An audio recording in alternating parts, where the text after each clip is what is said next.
The year was 1892, and the territory of New Mexico still carried the weight of its violent past like dust that never quite settled. The town of Colinas Rojas sat at the edge of the Sangre de Cristo Mountains, a place where the earth ran red not just from iron oxide, but from memory. The Spanish had named these mountains the blood of Christ, and those who lived in their shadow understood why.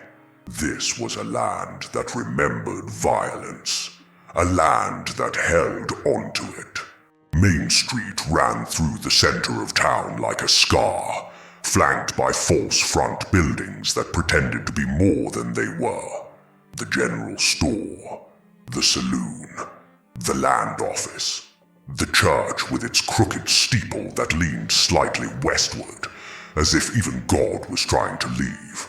And at the far end, near the stockyards where the air always smelled of manure and fear, stood the butcher shop of Silas Drum. Silas was a large man, not tall but wide, with arms like the haunches of the cattle he carved. His hands were permanently stained a faint pink no amount of lye soap could remove. He had come to Colinas Rojas 7 years prior, arriving on a freight wagon with nothing but a set of German knives wrapped in oilcloth and a letter of introduction that no one ever bothered to verify.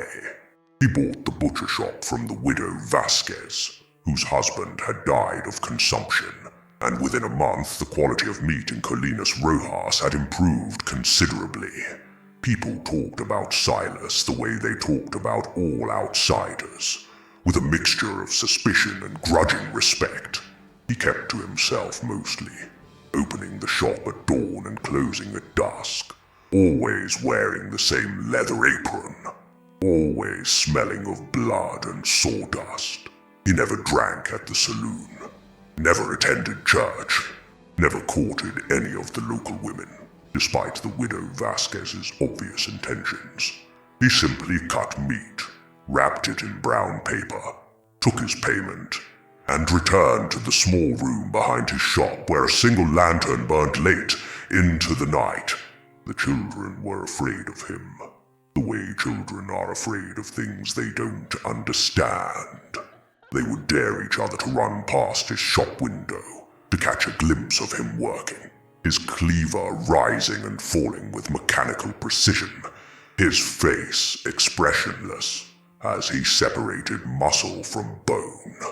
Old Maria Sandoval, who claimed she could see the souls of the dead, said there was something wrong with his eyes.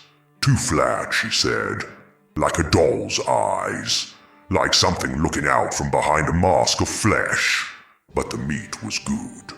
That was what mattered in a frontier town where winter could be harsh and supplies unreliable. Silas Drum kept the people of Colinas Rojas fed, and for that, they overlooked his strangeness.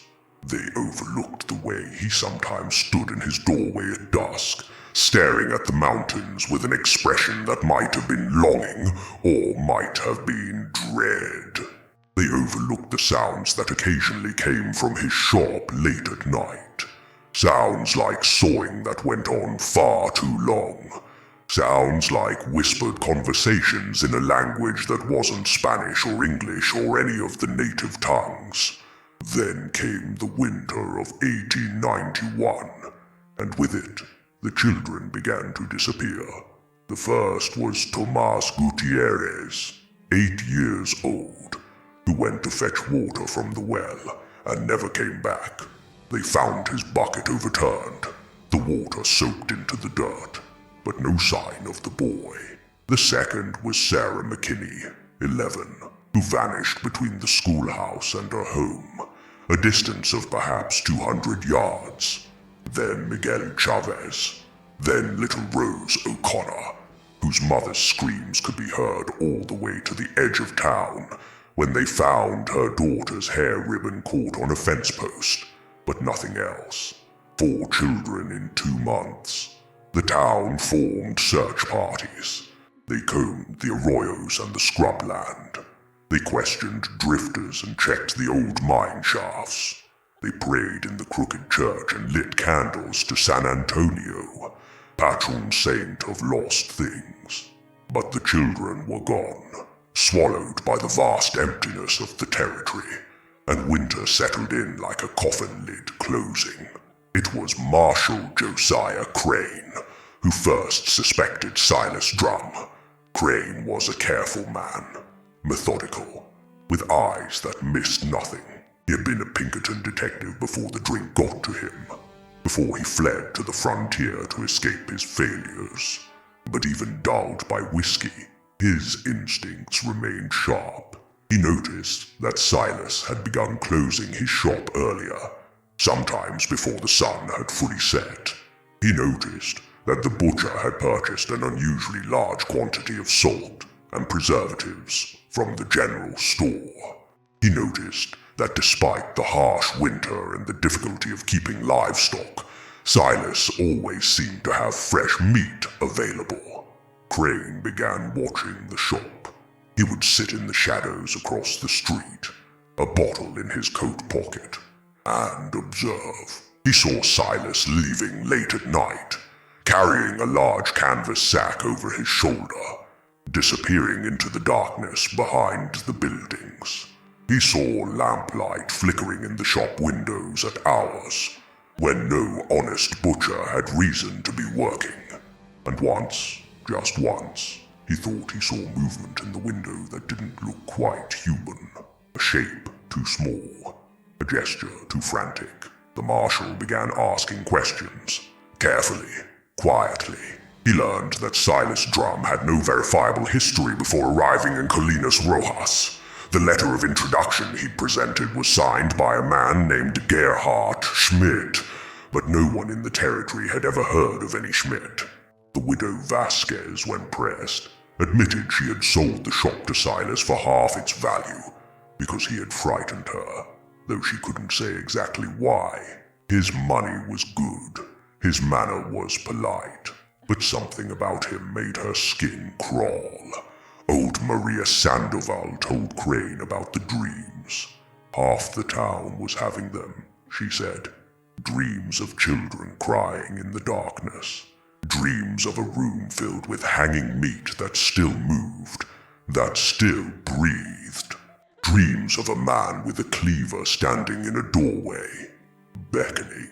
Maria herself had woken 3 nights in a row to the smell of blood so strong she vomited, though there was nothing in her room that could account for it. Crane knew he needed evidence. Suspicion and bad dreams wouldn't be enough to convince the town to turn against its butcher.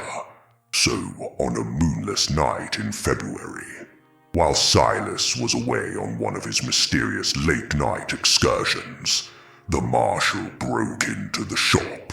The front room was ordinary enough, the cutting block worn smooth by years of use, the knives hanging in their proper places, blades gleaming even in the darkness, the smell of iron and salt and wood smoke. But when Crane opened the door to the cold room, where meat was stored, he found horrors that would haunt him for the rest of his abbreviated life. The children were there, all 4 of them, hanging from hooks like sides of beef, their small bodies opened and emptied, their faces frozen in expressions of terminal fear. They had been butchered with professional precision, every cut clean, every joint separated properly, and beside them hung portions of what looked like beef and pork and venison, except Crane knew with sick certainty that it wasn't, that it had never been. He vomited onto the floor. He staggered backward, his mind refusing to accept what his eyes had shown him. And then he heard footsteps behind him. Silas Drum stood in the doorway, his cleaver in his hand, his expression as flat and empty as always. For a long moment neither man moved. Then Silas spoke, his voice oddly gentle, almost conversational. "I was hungry," he said. "You have to understand. I was so very hungry and they wouldn't let me be what I am. They made me hide. They made me pretend. But a man has to eat. A man has to feed what lives inside him. Crane drew his revolver, but his hands were shaking so badly he nearly dropped it. Silas didn't move, didn't threaten, just stood there with his cleaver, watching the marshal with those flat, dull eyes. "You're going to hang," Crane said. His voice didn't sound like his own. "You're going to hang for what you've done." Silas tilted his head slightly, considering this. "Perhaps," he said, "but that won't bring them back, will it? That won't undo the meals your neighbors have eaten. That won't erase the fact that every person in this town has a little bit of those children in their belly now. We're all part of it, Marshal. We're all complicit." Crane pulled the trigger. The shot went wide, blasting a hole in the wall behind Silas. The butcher didn't flinch. The marshal fired again, and this time the bullet caught Silas in the shoulder, spinning him slightly. Dark blood spreading across his shirt. Still, he didn't fall, didn't cry out, just looked at Crane with something that might have been disappointment. "You'll need to do better than that," Silas said. The marshal emptied his revolver into the butcher, each shot punching into his chest and abdomen. And finally Silas Drum fell. He collapsed onto the floor of his shop, blood pooling around him, and Crane stood over him, shaking, waiting for the death rattle. But Silas just lay there, bleeding, his eyes still open, still watching. "I can't die," the butcher whispered. "Don't you understand? I can't die anymore. I haven't been able to die for such a long time now." Then he closed his eyes, and Crane ran into the street, screaming for help. The town gathered quickly, drawn by the gunshots and the marshal's incoherent shouting. They flooded into the butcher shop, and one by one they saw what Crane had seen. The women wailed. The men stood silent, their faces gray. Someone went to fetch the priest. Someone else went for rope. They dragged Silas Drum, barely conscious, to the town square. They fashioned a gallows from the framework of a half-built barn, working with the frantic energy of people who need to do something, anything, to reclaim their sense of order and righteousness. The priest arrived, drunk, and attempted to give last rites, but Silas wouldn't speak, wouldn't confess, just hung his head, blood still seeping from his wounds, and waited. They put the noose around his neck as the sun began to rise. The whole town was there, even the children who remained, everyone needing to witness this moment of justice. Marshal Crane gave the order, and they pulled the lever, and Silas Drum dropped. But the rope was old, weakened by weather and time. It held for just a moment, long enough for Silas's neck to snap with a sound like a dry branch breaking, and then it parted. The butcher fell to the ground in a heap, his head at an unnatural angle, clearly dead, clearly finished. Except he wasn't. After perhaps 30 seconds, Silas began to move. His hands twitched, his legs spasmed, and then impossibly he sat up.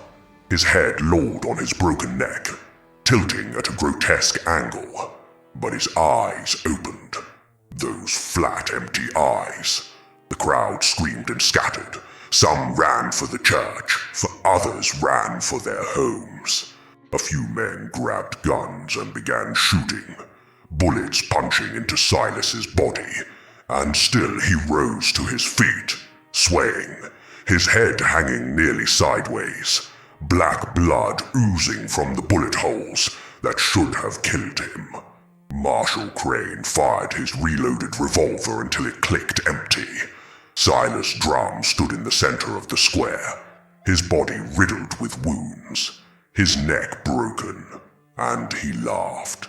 It was a wet, gurgling sound, blood bubbling from his lips, but unmistakably laughter. "I tried to tell you," he said, his voice distorted by his ruined throat. I tried to explain, but you wouldn't listen. You never listen. Then he walked away, walked through the panicked crowd, people pressing themselves against buildings to avoid touching him, and he returned to his shop. He went inside and closed the door, and the sound of the lock sliding into place was the loudest thing anyone had ever heard. For 3 days, no one approached the butcher shop. They barricaded their homes. They prayed. They argued about what to do. Some wanted to burn the building. Others insisted they should contact the territorial authorities. The priest suggested an exorcism, but he was too afraid to volunteer. On the 4th day, smoke began rising from the shop's chimney, and on the 5th day, a sign appeared in the window, written in Silas Drum's neat hand, "Open for business." Marshal Crane wanted to gather men and storm the shop to finish what they'd started, but fear had settled into the town like winter cold. No one would go. No one would volunteer. They had seen Silas Drum survive hanging and shooting. They had seen him rise from death. What could ordinary men do against something like that? So they waited and watched, and slowly, impossibly, life began to return to something like normal. People went about their business. The children went to school. The saloon reopened. But no one went near the butcher shop at the end of Main Street, where smoke continued to rise from the chimney, and lamplight flickered in the windows at night. Then came the hunger. Winter still gripped the territory and supplies were running low. The cattle had been driven to lower pastures. The chickens weren't laying. The supplies from Santa Fe were weeks overdue. Families began to ration their food. Children cried with empty bellies. The town faced the prospect of real starvation. And every day, that sign remained in the butcher shop window, open for business. It was Emma Cordova who broke first. Her husband had died in a mining accident the previous fall, leaving her with 4 children to feed. She had sold everything she could sell, had begged from her neighbors until her pride was dust, and finally, on a gray morning in late February, she walked down Main Street to the butcher shop and opened the door. The inside looked the same as it always had. The cutting block, the knives, the sawdust on the floor, and behind the counter, Silas Drum. He wore his leather apron. His head still sat at that wrong angle, held in place by what looked like wire wrapped around his neck. His skin had taken on a grayish tint, and the bullet wounds in his body remained open, dark holes that wept a thick, colorless fluid. But his hands were steady as he sharpened a knife, and when he looked up at Emma, his eyes held something that might have been satisfaction. "Good morning, Mrs. Cordova," he said, his voice scraping like metal on stone. "What can I get for you today?"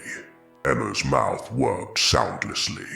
She had rehearsed what she would say, had steeled herself for this moment, but confronting the reality of Silas Drum, alive or whatever he was now, drove all thought from her mind. "I need meat," she finally managed. "For my children." "Of course," Silas said. He set down his sharpening steel and moved to the cold room door. His walk was stiff, mechanical, like a puppet being jerked by strings. "I have plenty of meat, fresh, well marbled. I can offer you a very good price." He emerged carrying a large cut wrapped in brown paper tied with twine. It looked like any cut of beef or pork, the paper already staining slightly with blood. "How much?" Emma whispered. "Let's call it a gift," Silas said, "for a loyal customer. You always paid your bills on time. I remember that." Emma took the package. It was heavy and cold, and felt wrong somehow, though she couldn't say how. She fled the shop without another word, without looking back, clutching the meat to her chest like a shameful secret. That night, her children ate well, for the first time in weeks.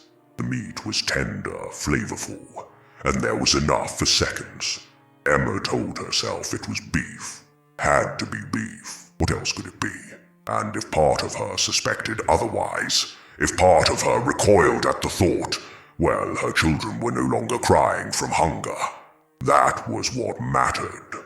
That was what she told herself. Within a week, others followed. John Preston, who ran the general store, Mary Kate Sullivan, the schoolteacher, even Marshall Crane, his pride finally shattered by necessity. One by one, the people of Colinas Rojas returned to the butcher shop, and one by one, Silas Drum served them. The meat was always fresh, always abundant, always affordable. No one asked where it came from. No one wanted to know. They took their packages wrapped in brown paper and hurried home, and they cooked and ate and tried not to think about what they were putting in their mouths. Some noticed changes in themselves, a persistent taste of copper on the tongue, dreams that weren't quite dreams, visions of running through darkness, of being chased, of looking down to find their hands covered in blood that wasn't their own, strange cravings that arose at odd hours, an irritability that bordered on rage. But people are remarkably good at ignoring what they don't want to acknowledge. They blamed the hard winter, the isolation, the stress of nearly starving. Silas seemed to grow stronger as the weeks passed, even as the people of Colinas Rojas grew more haggard, more nervous, more prone to violence. The wire around his neck became less visible. His skin regained some color. The bullet wounds closed, though they left dark scars like ritualistic markings.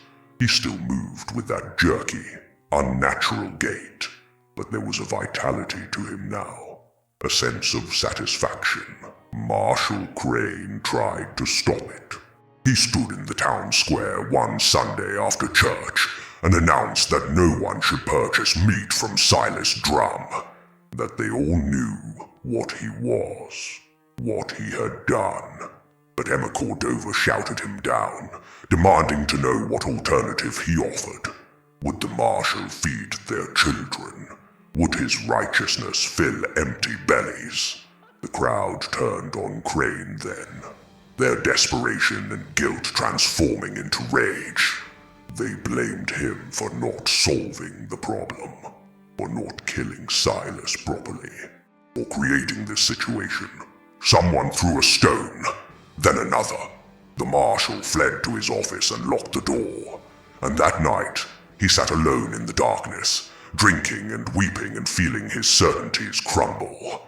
It was young Father Delgado, barely ordained, who finally uncovered the truth that everyone else had willfully ignored. He had been recording the parish census, and he noticed the discrepancy. 27 people had died in Colinas Rojas over the past 7 years. Natural deaths mostly, old age, disease, accidents. But he could find graves for only 15 of them.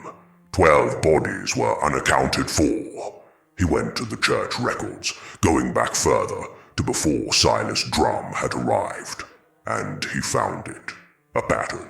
In every town where Silas had briefly appeared, in every place his name had been recorded in ledgers or letters or shipping manifests. There were missing bodies. Not many. Never enough to cause alarm.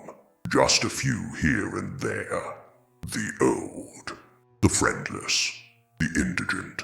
People no one would miss too greatly. Silas Drum had been traveling across the frontier for decades, maybe longer, buying butcher shops, serving communities, and feeding them their neighbors, their unwanted, their forgotten. He was a plague that moved slowly, carefully, sustaining himself on human flesh while hiding in plain sight behind his cutting block and his brown paper packages. Father Delgado tried to tell the town. He rang the church bell to summon everyone, his young face flushed with urgency and horror. But when he began to speak, when he started to explain what he had discovered, the crowd turned hostile. They didn't want to hear it, couldn't afford to hear it. They had already eaten Silas Drum's meat, had already fed it to their families. To acknowledge the truth now would be to acknowledge their own complicity, their own transformation into something monstrous. "Get out," someone shouted. "You're young. You don't understand how it is, how it has to be." Others took up the cry.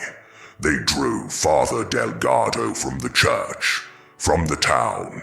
He fled into the desert on foot and no one ever saw him again. Some said he made it to Santa Fe and spread his story there. Others said the desert took him, as the desert takes so many. But his absence solved nothing. The truth remained, whether spoken or not. And still people came to the butcher shop. Still they bought Silas Drum's meat, because the alternative was starvation, or so they told themselves. But the truth, whispered only in the darkest hours when sleep wouldn't come, was that they had developed a taste for it. That ordinary meat no longer satisfied. That something had changed in them, something fundamental and irreversible, and they needed what Silas provided. Marshal Crane made one final attempt to end the nightmare. On a cold night in March, he doused the butcher shop with kerosene and set it ablaze. The fire caught quickly, roaring into the night sky, flames visible for miles. The town gathered to watch, and some cheered, hoping this would finally cleanse them of their sin, of their shame. But as the roof collapsed and the walls crumbled, a figure emerged from the flames. Silas Drum walked out of the inferno. His clothes charred away, his skin blackened and cracked, but still moving, still alive. He stood in the street, wreathed in smoke, and he looked at Marshal Crane with those flat, empty eyes. "Why won't you let me feed you?" Silas asked, his voice a ruined whisper. "Why do you insist on fighting what you are?" Crane drew his revolver one last time. He pressed it against Silas's forehead, and he pulled the trigger.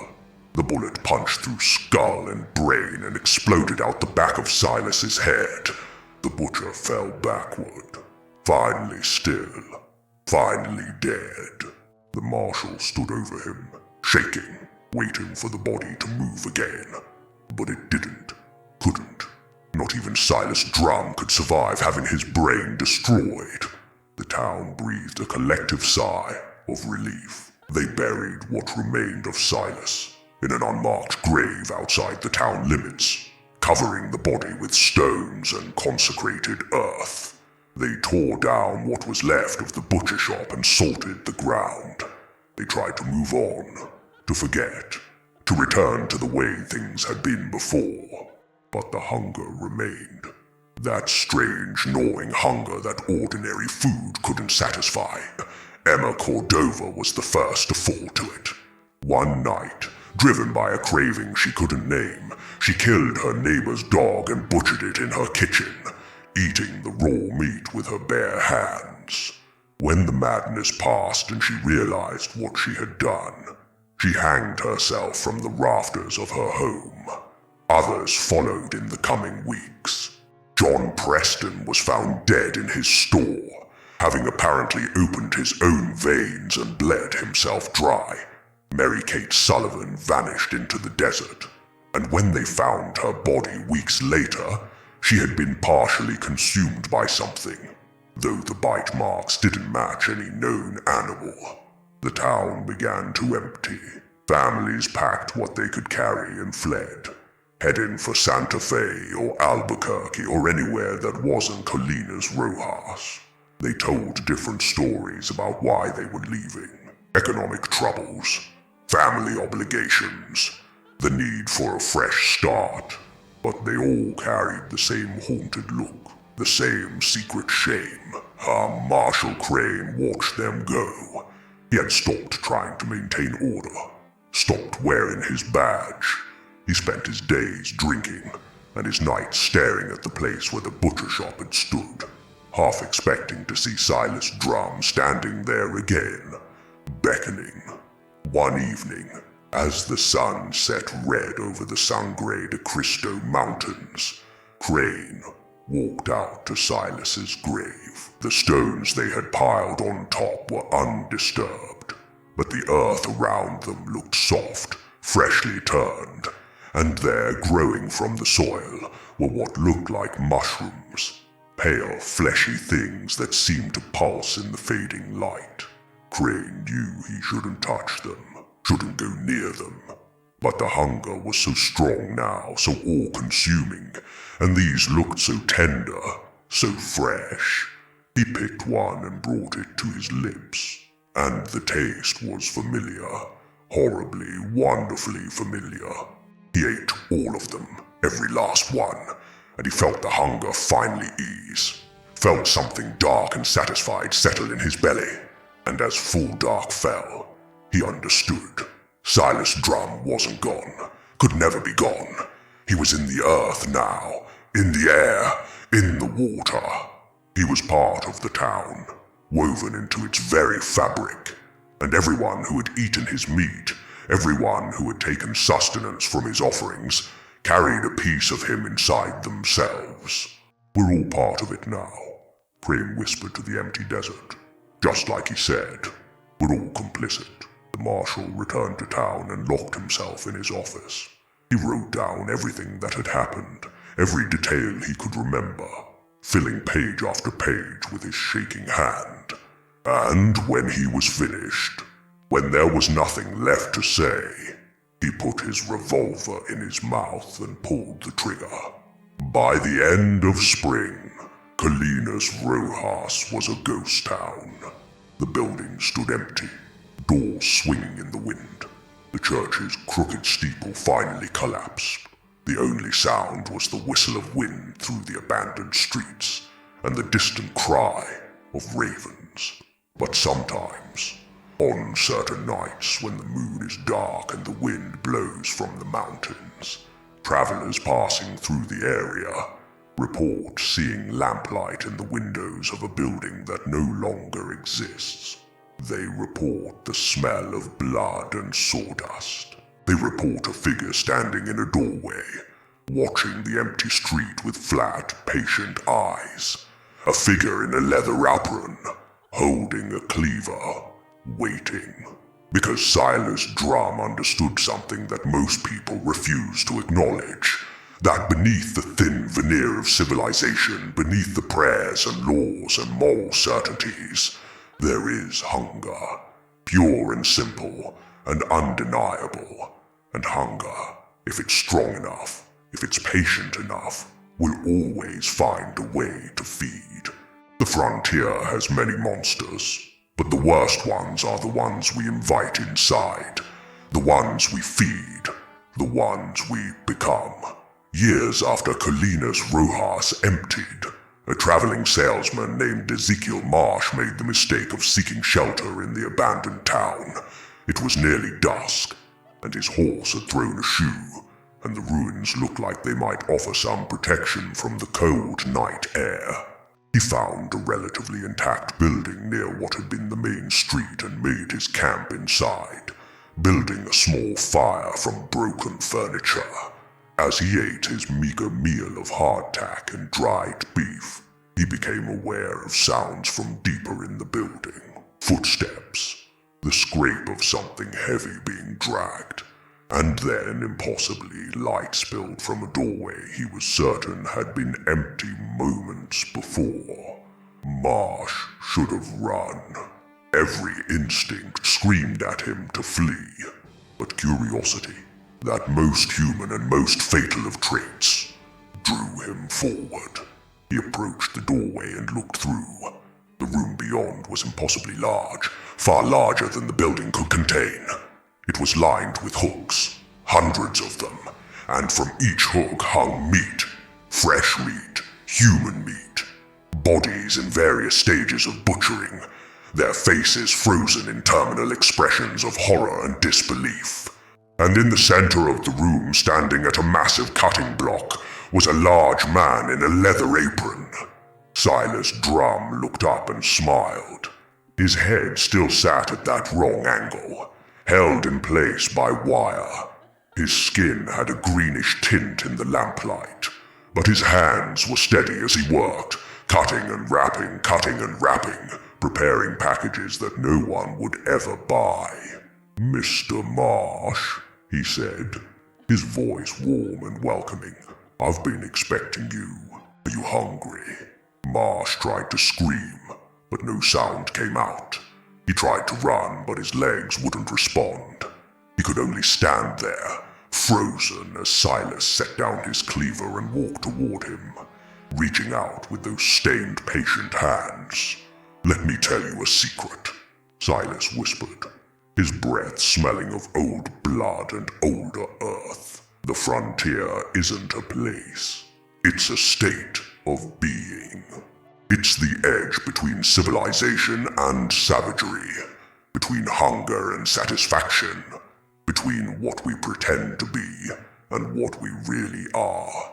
And once you cross it, once you really cross it, you can never go back.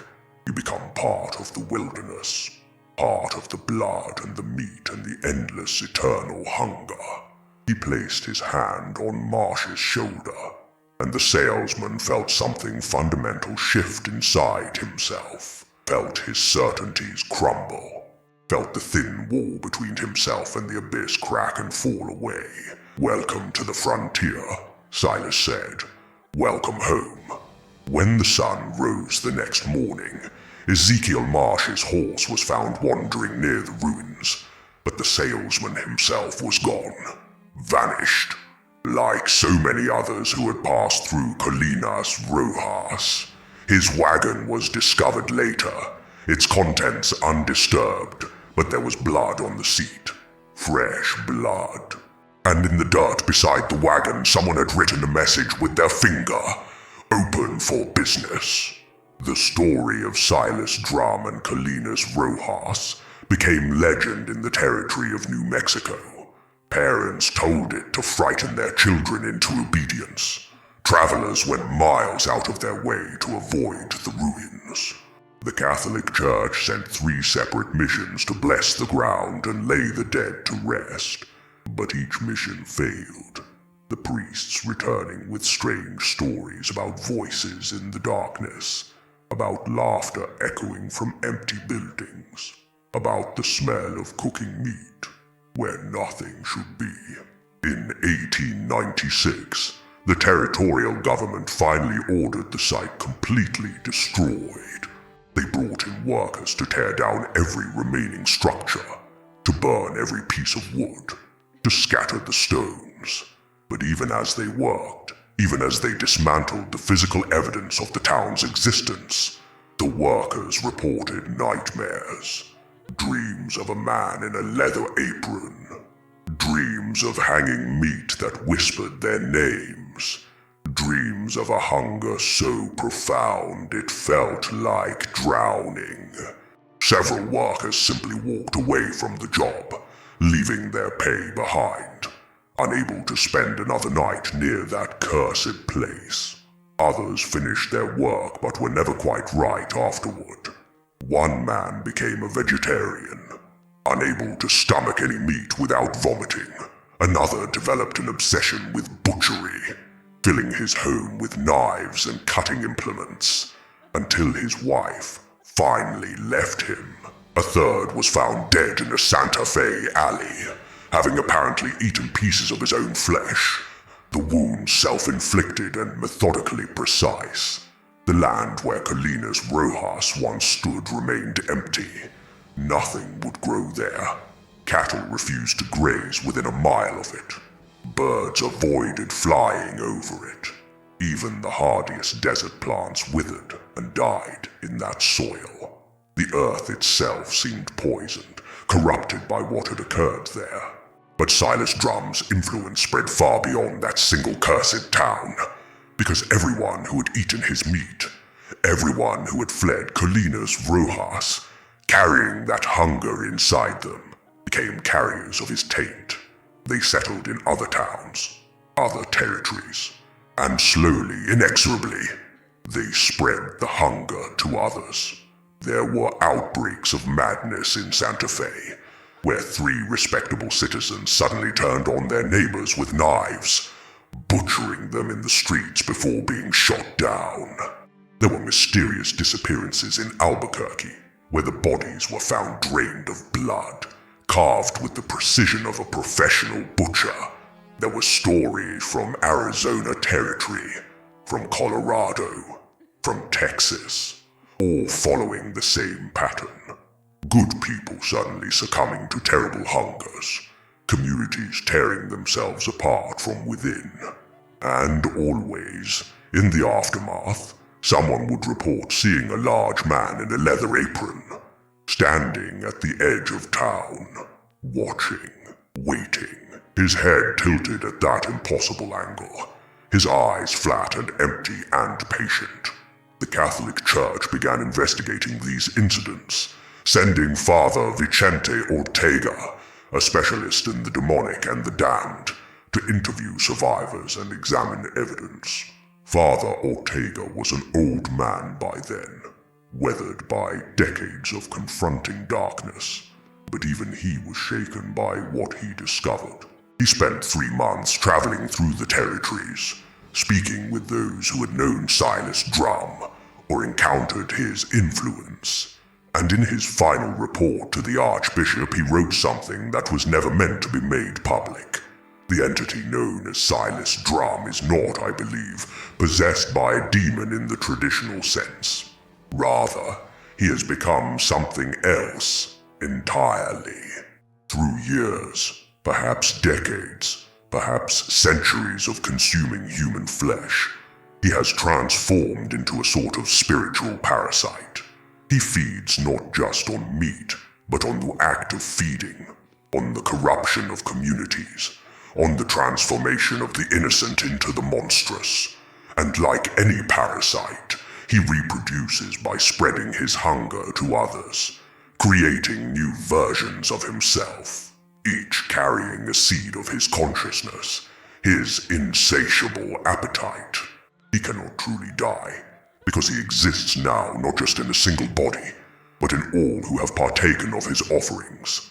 To kill Silas Drum, one would need to kill everyone he has ever fed, every person who has eaten meat from his hand, every person those people subsequently fed, and that, I fear, is now impossible. The contagion has spread too far. We are all infected. We are all in some small way becoming Silas Drum. Father Ortega died 3 weeks after submitting his report.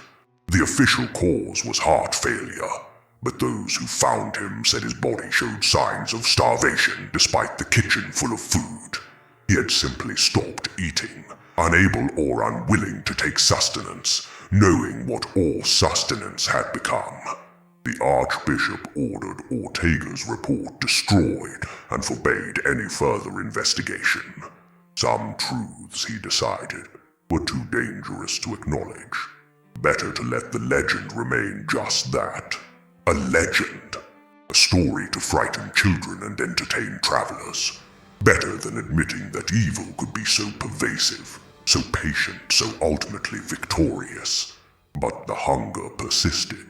In big cities and small towns, in mining camps and railroad stops, in churches and saloons and family homes, people would feel it suddenly. That gnawing emptiness that ordinary food couldn't satisfy. And some of them, the weakest or the most honest, would give in to it, would do unspeakable things, would cross that frontier from human to something else. And sometimes, always at the edge of perception, there would be a figure watching, A man in a leather apron. A butcher with a crooked neck and patient eyes.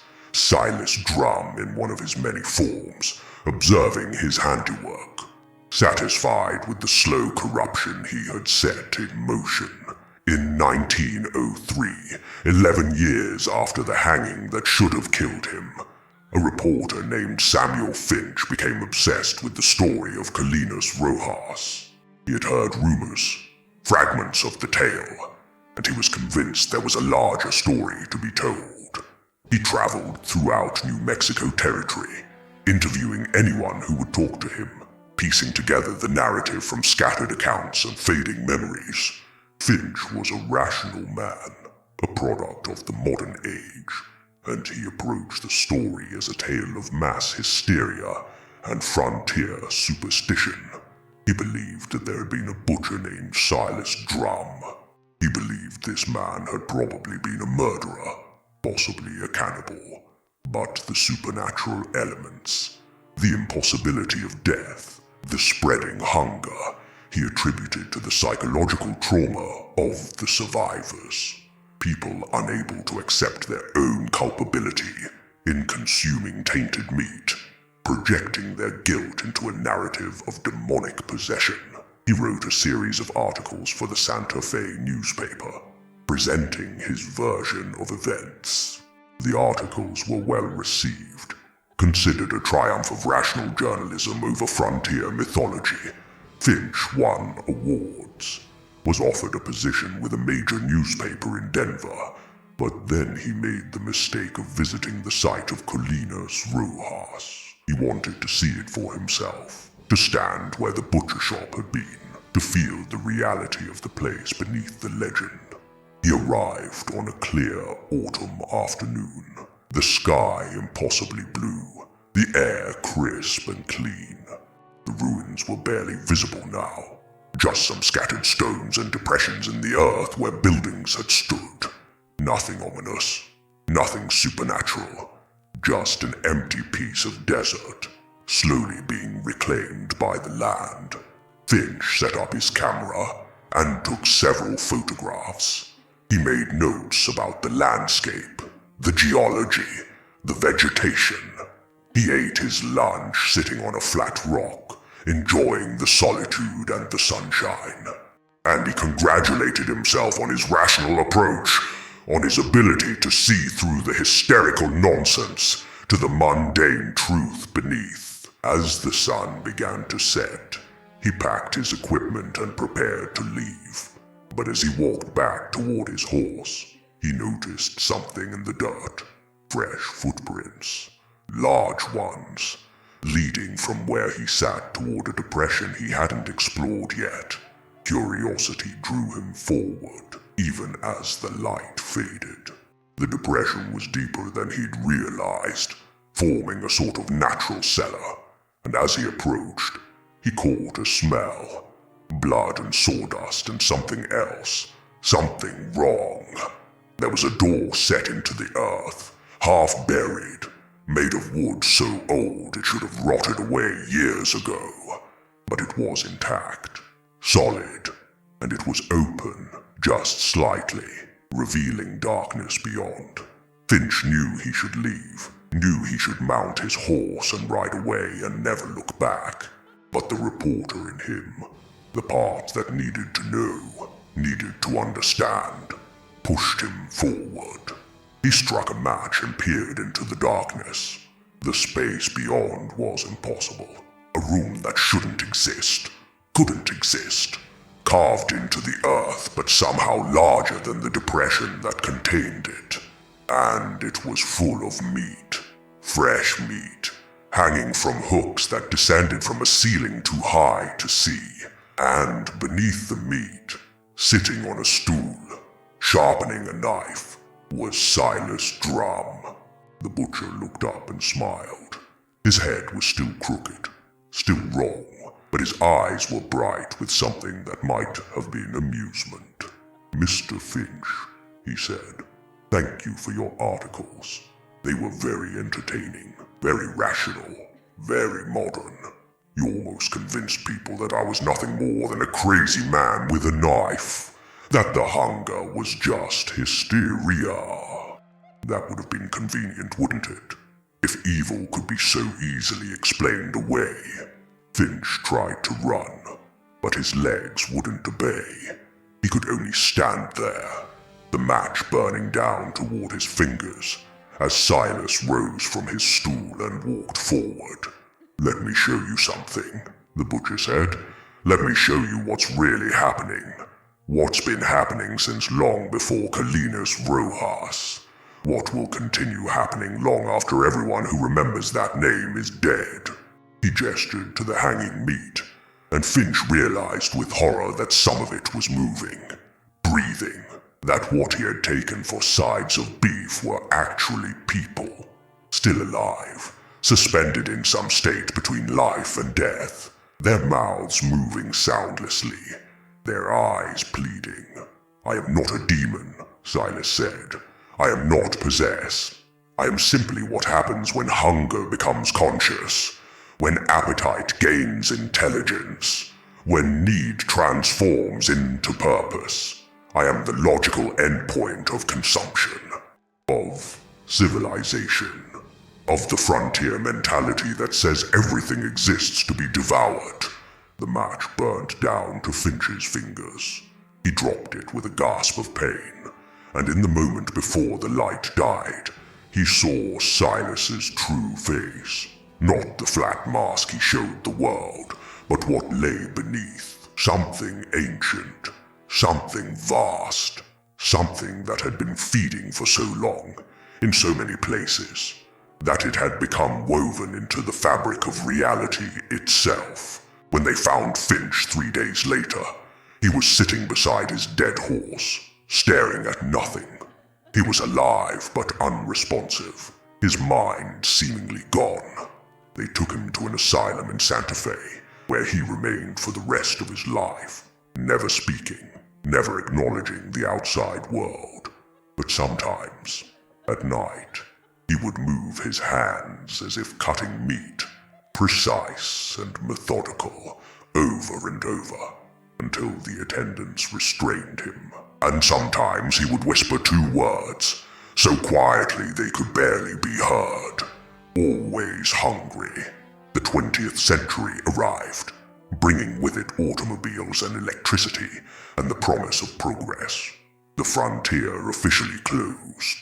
New Mexico achieved statehood. The old ways began to fade, replaced by modernity and scientific thinking. Ghost towns like Colinas Rojas were forgotten, dismissed as historical curiosities, cautionary tales about the harshness of pioneer life. But the hunger remained. It adapted. It evolved. It found new ways to spread. There are butcher shops in Denver and Phoenix and Albuquerque run by quiet men who keep to themselves. There are restaurants in Santa Fe and Taos known for their exceptional meat, though no one can quite identify the source. There are food trucks and delis and barbecue stands scattered across the Southwest, all serving something that tastes just a little bit better than it should, a little bit more satisfying, a little bit more addictive. And if you look closely at the proprietors, if you really look, you might notice something familiar in their eyes, something flat, something patient, something that watches you eat with a satisfaction that has nothing to do with profit or pride. Silas Drum is not gone, can never be gone, because he was never just one man. He was an idea, a hunger, a frontier that exists not in geography but in the human heart, and that frontier is always open, always calling, always ready to welcome those who cross it. There are some who claim to have seen him in person, even now, more than a century after the hanging, a large man in an outdated leather apron, standing at the edge of a farmer's market or outside a grocery store, his head tilted at that wrong angle, his hands thick and capable, his eyes watching, always watching. And there are some who say that if you ever shake his hand, if you ever accept meat from him, if you ever eat what he offers, you will understand. You will feel that hunger wake inside you, that ancient, insatiable need, and you will know that you have crossed over, that you have joined the ranks of the consumed and the consuming, that you have become part of the eternal meal that Silas Drum has been preparing since the frontier first opened. Some frontiers are geographical, lines on a map, boundaries between the known and unknown. But the true frontier, the one that matters, is internal. It's the line between what we are and what we're capable of becoming, between civilization and savagery, between hunger and satisfaction. And that frontier never closes. It simply moves, shifting with each generation, each person, each moment of weakness and need. Silas Drum understood this. He built his business on it, his empire, his immortality. We are all customers at his shop. We are all waiting in line, clutching our coins, trying not to think too hard about the source of the meat. Because we're hungry. We're always hungry. And hunger, if it's strong enough, will make us accept anything, believe anything, become anything. The butcher shop in Colinas Rojas burned down in 1892. But if you drive through that part of New Mexico on a dark night, if you're not paying close attention, you might see lights where no lights should be. You might smell smoke from a chimney that doesn't exist. You might see a sign in a window that shouldn't be there. Open for business. And if you stop, if you go inside, if you accept what's offered, well, you'll finally understand what Marshall Crane understood in those final moments, before he pulled the trigger. What Father Ortega knew when he stopped eating. What Samuel Finch saw in that impossible room beneath the earth. That we are all meat. All of us. Customers and product. Consumer and consumed. And Silas Drum, patient and eternal, is always there at the cutting block, cleaver in hand, ready to serve. The frontier never closes. It just changes form, and the hunger never dies. It simply spreads, one meal at a time, one person at a time, one town at a time, until there's nothing left but appetite and the endless mechanical motion of cutting and wrapping, preparing packages that will feed the hunger for another day, another week, another century. Some meals last forever, and some appetites can never be satisfied, where the past is never really past, and the dead never truly die, where the man in the leather apron is always waiting, always watching, always ready to take your order. What will you have today? What are you hungry for? And more importantly, when you eat, what will you become? These are the questions Silas Drum would ask, his voice soft and patient, his eyes flat and knowing. These are the questions that echo through the empty streets of Colinas Rojas, through the abandoned mines and ghost towns of the Southwest, through every butcher shop and restaurant and family kitchen where the meat tastes just a little too good to question. The hangman failed. The bullets failed. The fire failed. Because you cannot kill hunger. You can only feed it. And in feeding it, you become it. You become Silas Drum. You become the butcher. You become the meat. This is the truth that the frontier teaches. This is the lesson written in blood and dust across the American West. This is the story that survives in whispers and warnings and late-night confessions. Some men become legends because of what they accomplished. Others become legends because of what they revealed. Silas Drum reveals something fundamental about human nature. Something we spend our entire civilization trying to hide. That beneath the prayers and the laws and the moral certainties, We are all capable of consuming each other, of justifying the unjustifiable in the name of survival, of crossing lines we swore we never would. And once you know that about yourself, once you truly know it, you can never go back. You can never return to the comfortable ignorance of believing you're fundamentally different from the monsters. You are the monster. You always were. You just needed to be hungry enough to admit it. This is what Silas Drum sold in his shop. Not just meat, but the truth. The ugly, undeniable truth that civilization is a thin veneer over eternal hunger. And once that veneer cracks, once you see what's beneath, you can never unsee it. The town of Colinas Rojas learned this lesson, and it destroyed them. Not the killing, not even the cannibalism, though that was horror enough, but the realization of their own complicity, their own willingness to accept the unacceptable if it meant they wouldn't have to feel their children's hunger, their own capacity for self-deception, their own participation in evil. That's the real curse. Not supernatural immortality or demonic possession, but the simple, terrible fact that evil is not something external that invades us. It's something internal that we choose.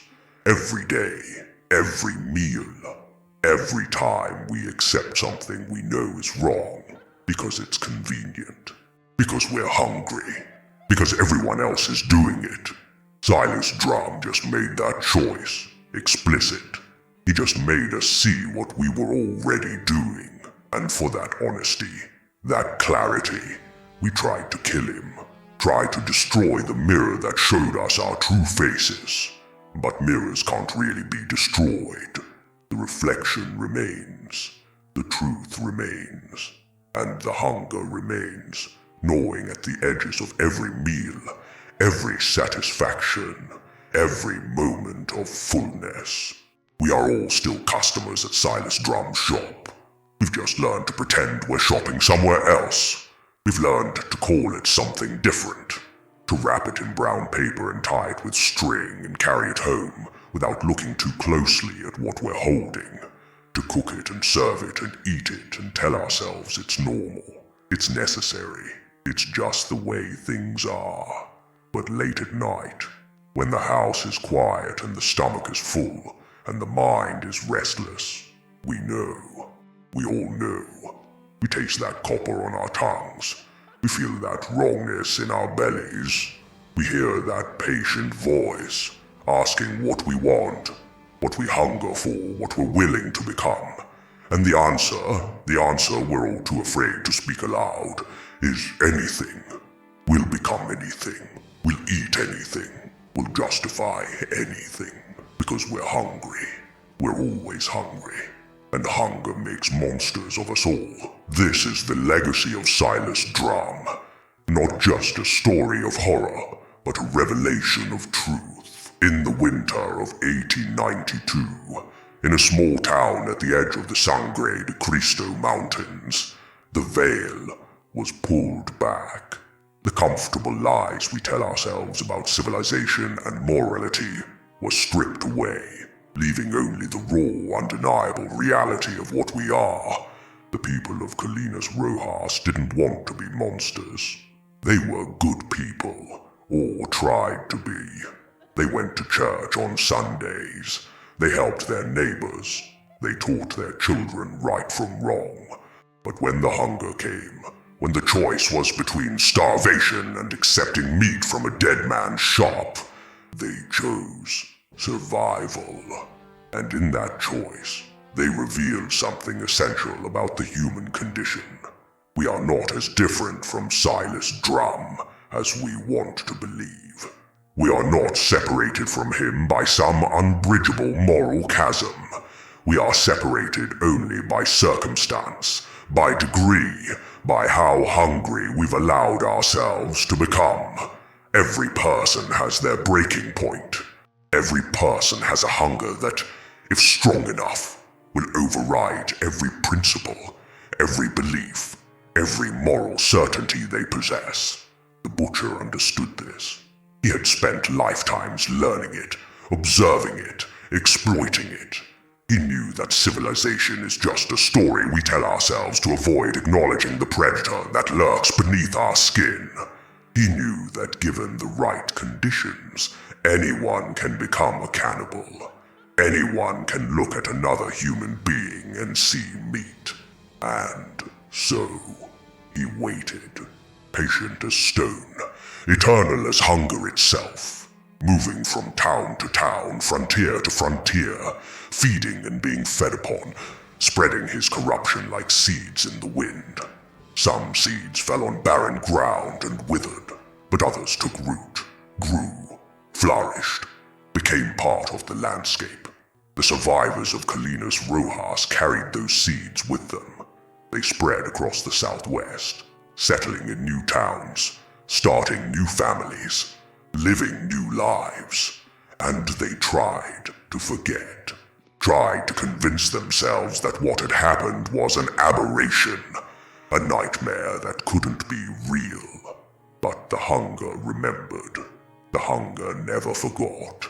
Their children inherited it, though they didn't understand why.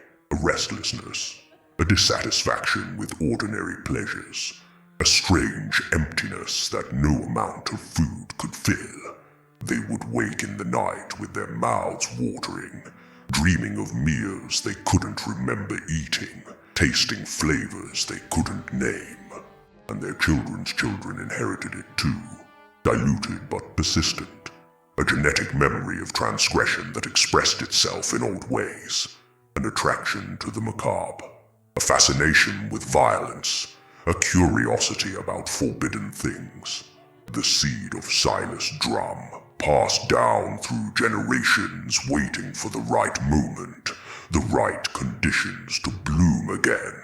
This is how evil perpetuates itself, not through dramatic confrontations or supernatural battles, but through small choices made by desperate people, through compromises justified by necessity, through moral lines erased by hunger and fear and the instinct to survive at any cost.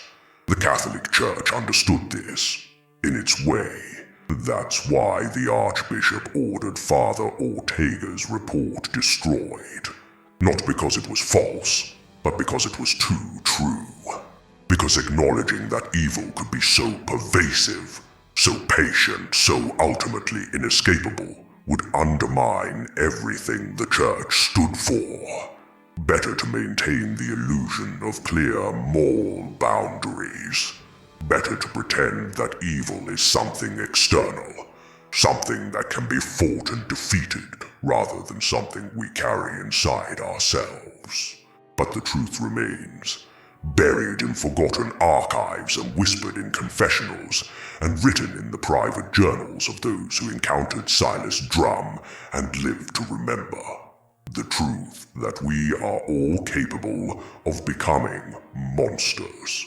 That the frontier between human and inhuman is not a fixed line, but a shifting boundary that moves with our circumstances, our desperation, our hunger. And Silas Drum remains too, in his way. Not just in the butcher shops and restaurants where something tastes a little too good. Not just in the dreams of those who carry his genetic taint, but in every moment when we choose convenience over conscience, when we accept the unacceptable because everyone else is accepting it, when we participate in systems we know are wrong because the alternative is too difficult, too costly, too lonely. We are all eating at Silas Drum's table now. The whole world is his butcher shop. And every meal, every transaction, every compromise with our principles is another package wrapped in brown paper, another cut of meat we choose not to examine too closely, another step across that frontier from which there is no return. The hangman failed not because the rope was weak, but because Silas Drum had already won.